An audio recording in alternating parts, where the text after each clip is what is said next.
Toda a minha vida eu nunca quis hospedar. Me causava bastante constrangimento e bastante incômodo. Mas quando eu começo a hospedar, eu começo a entender o que Jesus quer com isso. Eu fui numa conferência do Fort Worth e o Wilmer Rice estava pregando sobre My Fridge is Your Fridge. Eu não queria, não era meu desejo, mas eu estava entendendo que Deus estava falando exatamente comigo.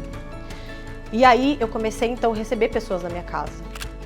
Eu tenho testemunho de ser ministrada pelas pessoas que eu hospedei, de eu ministrar na vida das pessoas que eu hospedei, da gente conectar de um jeito que anos e anos e anos depois eu ainda continuo conectada, porque a gente cria um laço quando você abre sua casa, quando você expõe sua família, como você vive, né?